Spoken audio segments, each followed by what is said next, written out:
오늘도 예배하기 위해 나온 여러분 환영하고 축복합니다. 저 옆 사람과 인사하겠습니다. 잘 나오셨습니다. 잘 나오셨습니다. 이제 날씨가 선선하니 교회 오기 딱 좋은 날씨가 아니겠습니까? 교회에 자주 오셔서 기도하고 예배하고 찬양하고 함께하는 우리 성도님들 되시기를 바랍니다. 오늘 본문은 베드로의 대답으로부터 시작됩니다. 예수님이 질문하지도 않으셨는데 베드로가 답을 먼저 이야기하면서 말씀합니다. 예수님, 형제가 죄를 범하면 몇 번이나 용서해야 될까요? 한 7번쯤 하면 될까요? 이것은 우리가 여러 번 들어보셨겠지만 당시의 랍비들 사이에서는 잘못한 사람에 대해서 3번 용서해 주는 것을 아주 큰 관용으로 여겼다고 합니다. 그래서 그렇게 행하도록 랍비들이 가르쳐 왔다고 해요. 그러니까 베드로는 그 3번보다 많은, 그보다 큰 관용을 보이며, 또 7이 완전수 아니겠습니까? 창조도 7일 동안 하셨고, 그런 완전수의 의미를 지닌 7을 염두에 두고 7번쯤 하면 훌륭하지 않겠습니까? 라는 예수님의 칭찬을 기대하며, 그러한 예수님의 반응을 기대하며 먼저 대답을 합니다. 하지만 예수님은 그에 대하여 이렇게 말씀합니다. 7번뿐 아니라 7번을 70번까지라도 해라 라고 말씀하십니다. 여러분은 주변 사람들을 잘 용서하고 계신가요? 용서 잘 해주시는 분이신가요? 아니면 용서가 잘 안 되시나요? 우리는 몇 번이나 용서해 주어야 내가 참 예수님을 닮았구나 라고 할 만할까요? 예수님은 말씀하시기를 7번을 70번까지 하라고 하셨으니까 몇 번 하면 됩니까? 490번 하면 그럼 490번은 이제 딱 안 떨어지니까 500번쯤 하면 나는 500번쯤 용서해주면 훌륭한 사람이 아닐까. 그럼 우리는 예수님을 닮은 사람이 될까요? 여러분 사실 지금 드릴 말씀은 조금 더러운 이야기지만 이보다 더 좋은 비유를 찾지 못해서 좀 말씀드리면요. 여러분 화장실에 가셨을 때 큰일을 보고 나면 휴지로 뒤를 닦지 않습니까? 여러분 뒤를 닦을 때는 몇 번 닦아야 될까요? 3번 닦으시나요? 5번 닦으시나요? 10번 닦으시나요? 여러분 정답은요, 더러운 게 묻어나오지 않을 때까지 닦아야 합니다. 3번 닦았다고 끝나는 게 아니라 더러운 게 묻어나오지 않을 때까지 닦아야만 합니다. 어떤 때는 물론 3번만 닦아도 깨끗할 때도 있고, 어떤 때는 아무리 닦아도 안 깨끗해서 목욕을 하지 않으면 안 될 때도 있지 않습니까? 중요한 것은 몇 번 닦느냐 숫자가 아니라 더러운 것이 묻어나오지 않도록 하는 것이다라는 것이에요. 여러분 용서에 관한 이야기도 이와 같습니다. 몇 번을 용서해 주는가, 사실 그거는 크게 중요하지 않습니다. 어떤 이는요, 단 한 번의 용서만으로도 하나님의 그 마음을 깨달을 수 있겠지만, 어떤 사람은 수십 번, 수백 번, 어쩌면 수천 번 용서함을 받아도 그 하나님의 마음을 깨닫는 데까지 모자랄지도 모릅니다. 중요한 것은 용서의 숫자가 아니라 그 사랑하시는 그 하나님, 우리를 용서하시고 사랑하시는 그 하나님을 만나는 것이 우리에게 중요한 문제다라는 것입니다. 여러분 하나님의 사랑은요, 숫자 세기에 있지 않다라는 것이에요. 여러분 우리는 숫자 헤아리기를 좋아합니다. 오늘 말씀 읽으면서도 그렇지 않습니까? 몇 번이나 용서를 해야 될까? 490번 아니 500번일까? 탕감받은 금액을 보면서 생각합니다. 이게 얼마일까? 얼만큼 빚을 졌고 얼만큼 용서를 해줬고 얼만큼 이 돈이 될까라고 생각하지 않으십니까? 하지만 우리 하나님은요, 숫자를 헤아리지 않으십니다. 하나님은 나를 숫자로 대하시지 않습니다. 하나님은 나를 사람으로 대해 주십니다. 하나님의 사랑의 관심은요, 숫자에 있는 것이 아니라 한 사람의 생명을 살리는 것에 있습니다. 여러분 오늘 말씀 가운데 빚을 탕감받는다라는 것은 단순히 갚을 돈이 없어졌다라는 것이 아니에요. 이 사람이 빚을 갚지 못하니까 어떻게 합니까? 이 사람만 잡아가는 것이 아니라 그 사람의 가족과 모든 것을 다 팔아서라도 갚도록 해라라고 하지 않습니까? 그럼 어떻게 되겠습니까? 이 사람뿐만 아니라 모든 가족이 종으로 팔려가게 될 수밖에 없는 상황이에요. 빚을 탕감받는다라는 것은 그 삶을, 한 사람이 삶을 다시 시작할 수 있게 해주는 것입니다.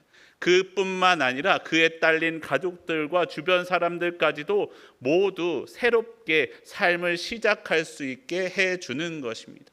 그것이 예수님의 죄사함의 의미입니다. 하나님은 예수님의 십자가로 나의 죄를 용서해 주셨습니다. 내가 죄인으로 하나님을 만나는 관계가 아니라 하나님과 새로운 관계를 시작하게 하기 위함입니다. 죄 용서함은 내가 하나님과 사랑의 관계로서 다시 시작할 수 있는 힘을 줍니다.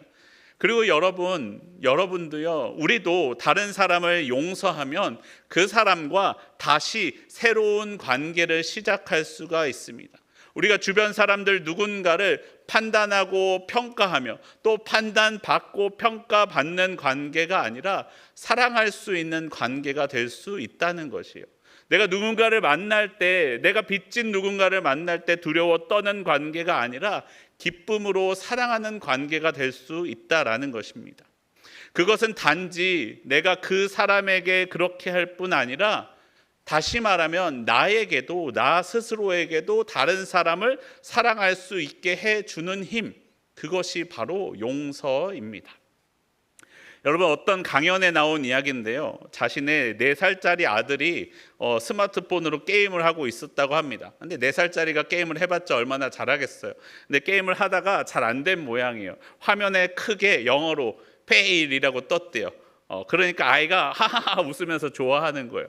그러니까 아빠가 물어봅니다. 야, 너 이게 fail이 무슨 뜻인지는 아냐? 그러니까 이거 실패라는 뜻이지 라고 대답해요. 야, 그럼 넌 실패가 뭔지는 아냐? 그러니까 아이가 이렇게 대답합니다. 다시 하라는 거야. 그리고 다시 게임을 하기 시작했다고 합니다. 여러분, 우리는 때때로 사랑하는 일에, 그리고 다른 일에, 모든 일에든지 어떤 일에든지 실패할 수 있어요. 선을 행하는 것에도 실패할 수 있고, 죄를 짓지 않으려고 하는 일에도 때로는 우리는 안 그러고 싶지만 실패할 때가 분명히 있습니다. 하지만 하나님은요, 나를 용서하사 다시 사랑하게 하십니다. 다시 하라고 하세요. 다시 하나님을 더 사랑하라고, 다시 일어서라 라고 우리에게 말씀해 주십니다. 그리고 나도 하나님을 닮아 다른 사람을 향하여 그렇게 해줄 수 있습니다. 다른 사람을 용서해 줄 수 있어요. 다른 사람이 다시 사랑할 수 있게 해줄 수 있습니다. 그 사람이 다시 사랑하도록, 다시 삶을 살도록 용서함으로 우리가 도와줄 수 있다라는 것이에요. 우리가 그 사람을 용서해 줌으로써 그렇게 다시 사랑의 관계가 시작된다라는 것입니다. 사랑하는 여러분, 우리는요, 숫자 헤아리기를 좋아합니다. 하지만 여러분, 내가 얼마나 용서를 해 주어야 되는지, 그리고 얼마나 용서를 해 줬었는지, 내가 너에 대해서 얼마나 오래 참았는지를 헤아리기보다 생명을 헤아리는 우리의 삶이 되기를 소원합니다. 나를 통하여 몇 명이나 얼마나 많은 이들이 생명을 얻었고, 많은 이들이 다시 사랑하게 되었고, 많은 이들과의 관계가 회복되었는지, 나를 통하여 얼마나 많은 생명이 살아났는지를 돌아보기를 바랍니다.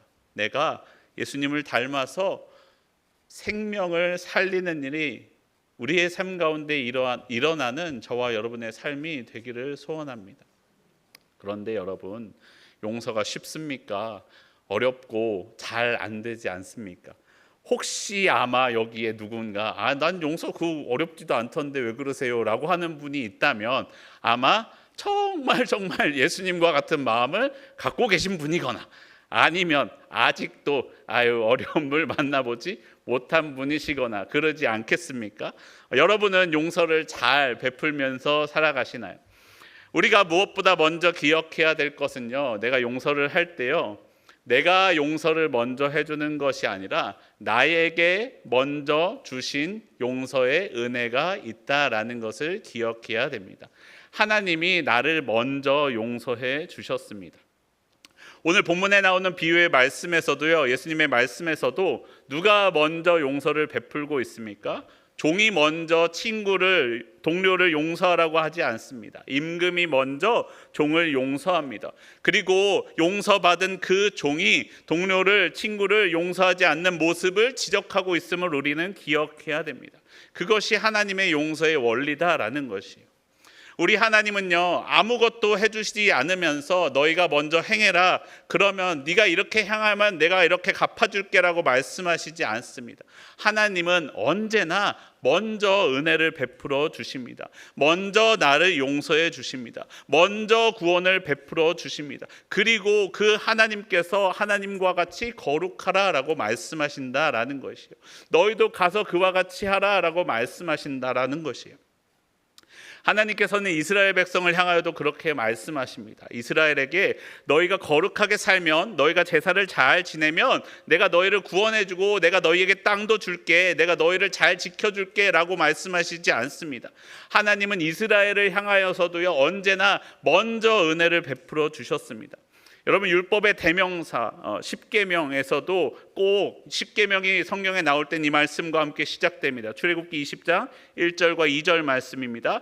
하나님이 이 모든 말씀으로 말씀하여 이르시되 나는 너를 애굽 땅 종되었던 집에서 인도하여 낸 네 하나님 여호와니라.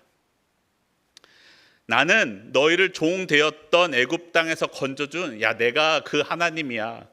내가 너희를 그 자리에서 구원해 줄게. 내가 너희를 그 어려움과 종되었던 곳에서 건져 줄게. 그러니 너희는 이제 이 율법을 좀 지키면서 살아라. 그러니 너희는 나를 닮아 거룩하게 살아라 라고 말씀하시는 것이 하나님의 율법이다라는 것이에요. 여러분, 오늘날 나에게는 어떻습니까? 하나님이 나의 죄를 먼저 용서해 주셨습니다.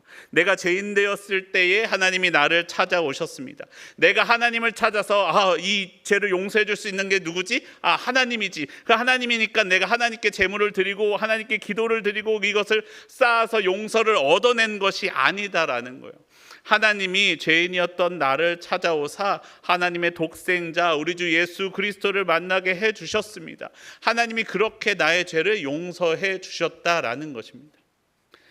나의 안에는 나를 향하신 우리 주 예수님의 용서가 있습니다. 예수님의 용서가 먼저 나에게 있었기 때문에 나는 하나님을 만나고 하나님의 마음에 합한 거룩한 주의 자녀가 될 수 있었습니다. 그렇기 때문에 여러분, 하나님의 자녀된 우리도 하나님을 닮아 용서할 수 있습니다. 왜요? 내 안에 먼저 예수님의 죄사함이, 예수님의 용서하심이 내게 있기 때문에 나도 용서할 수 있습니다.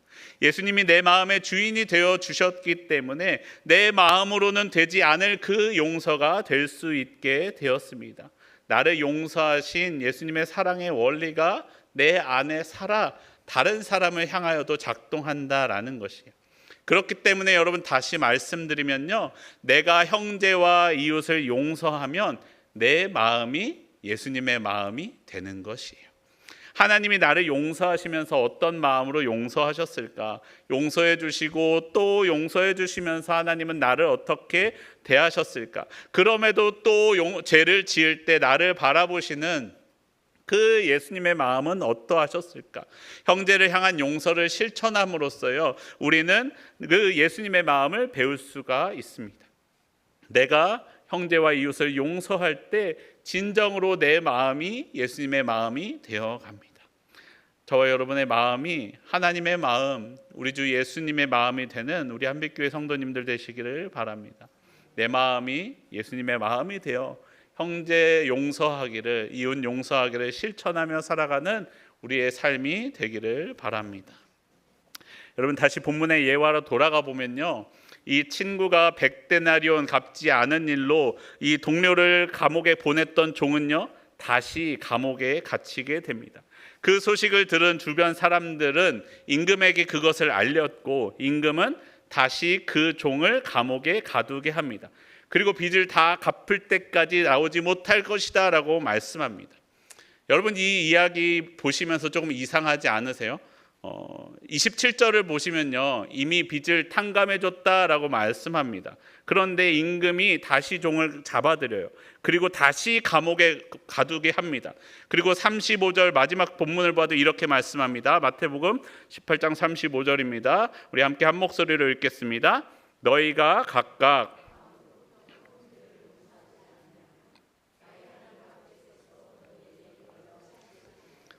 아멘. 아니, 하나님이 먼저 나 용서해 주신다면서요. 그런데 내가 용서하지 않으면 나의 하늘 아버지께서도 너희에게 이같이 하시리라. 용서하지 않으시리라. 이게 어찌된 일일까요? 아니, 하나님이 변덕쟁이 하나님인가요? 용서해 줬다가 탕감해 줬다가 탕감해 주는 거 물르게 다시 갚아 이러시는 분일까요? 여러분 27절을 다시 보면 이렇게 말씀합니다. 마태복음 18장 27절입니다. 그 종의 주인이 불쌍히 여겨 놓아 보내며 그 빚을 탕감하여 주었더니 라고 말씀합니다. 임금, 그 종의 주인이 종을 불쌍하게 여깁니다. 그래서 데려왔던 종을 놓아 보내주었습니다. 그리고 빚을 탕감하여 주었다라고 말씀합니다. 이 우리나라 번역으로는 이렇게 되어 있는데요, 이 탕감하다의 헬라어 원문 단어를 보시면요, 헬라어 아피에미라는 단어를 사용합니다. 이게 좀 해석이 길게 써 있는데 뭐뭐로부터 뭐뭐 때문에라는 뜻을 가진 아포와 내놓다, 보내다, 말하다, 언급하다, 방출하다 이런 뜻을 가진 히에미라는 단어가 결합된 단어입니다. 그래서 합하면은 어떤 사람에게서 법률이나 통제를 당하는 사람이나 물건의 임의적인 석방, 그리고 사람에 대해서 쓸 때는 떠나보내다, 이혼한다, 해산한다, 급파하다 라는 뜻과 내버려두다, 허락하다, 법적 속방에서 방면하다, 면제하다, 죄나 의무를 용서하다 이런 뜻을 가지고 있습니다. 다시 말씀드리면요, 여러분, 이 임금에게 진 빚은 어디 있어요? 그대로 있어요. 빚, 1만 달란트의 빚은 그대로 있어요. 근데 임금이 그냥 보내줘라 라고 말한 거예요. 빚이 없어진 게 아니고 빚 때문에 잡아놓는 일을 하지 않는 거죠. 그리고 놓아 보내준 것입니다. 이 임금은 임금 자신을 위해서 이 사람을 속박해서 이 빚을 어떻게든 갚지 않으면 안 되도록 하는 일을 포기하고 보내주었다라는 거예요. 갚는 것을 면제해 주었다는 거예요. 지워버린 게 아니고 그냥 눈 감아주고 그냥 보내주었다는 거예요. 여러분, 여기서 우리를 향하신 하나님의 죄사함에 대한 마음이 담겨 있습니다. 여러분, 저는 이렇게 생각합니다. 예수님의 보혈로 우리의 죄가 없어지는 게 아니에요. 우리의 죄는 그대로 있고 나는 여전히 죄인이에요. 죄가 없어지지는 않습니다. 다만 우리 주 예수 그리스도의 보혈로 덧칠되는 거예요. 덮어지는 거예요. 가려지는 거예요. 그리고 기억하시지 않는 거예요. 제가 원래 쟤는 그래 이런 죄 지었던 애지 라고 생각하지 않으시는 거예요. 돌아온 탕자를 향하여 다시 제일 좋은 옷을 입혀주었던 아버지처럼 나의 죄를 덮어주시고 다시 아들이라 불러주었던 그 아버지처럼 예수님은 나를 보혈로 덮으시고 마치 죄가 없는 자처럼 대해 주신다라는 거예요.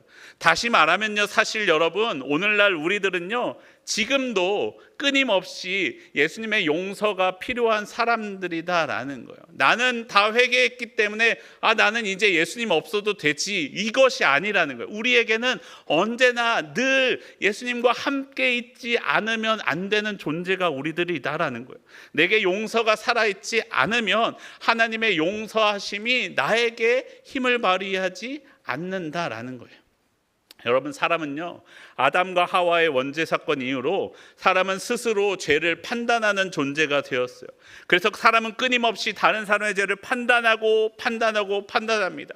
그리고 끊임없이 또 누구를 판단합니까? 나 스스로를 판단해요. 나의 죄를 판단합니다. 사람들에게는 이 죄에 대한 판단과 의식은요 매우 강력하게 살아있어요.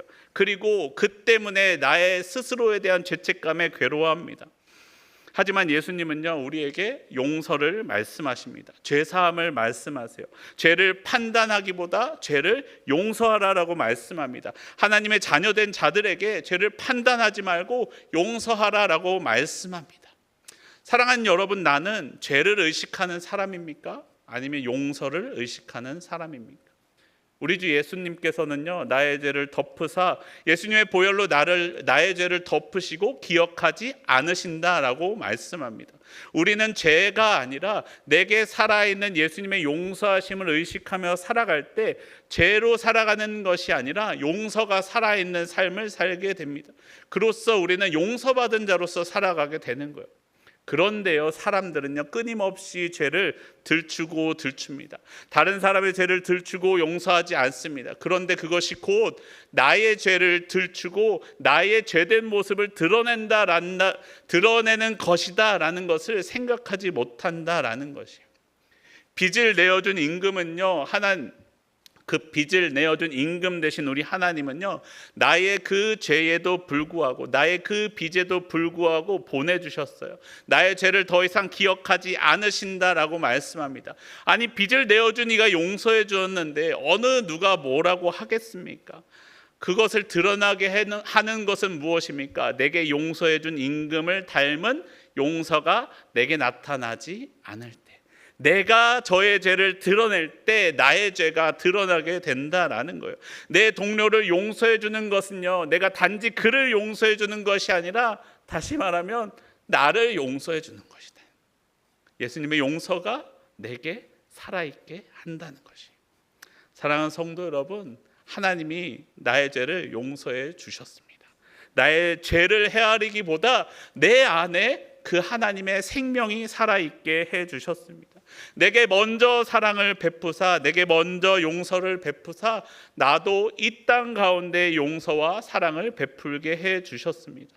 내게 그 하나님의 용서하심이 살아있을 때, 나는 여전히 내 속사람은 죄인임에도 불구하고 하나님의 은혜로, 우리 주 예수 그리스도의 십자가의 능력으로 마치 죄 없는 자 같이 우리 주 예수 그리스도의 보혈을 덧입고서 하나님의 영광의 은혜를 누리면서 살아갈 수 있다라는 것입니다.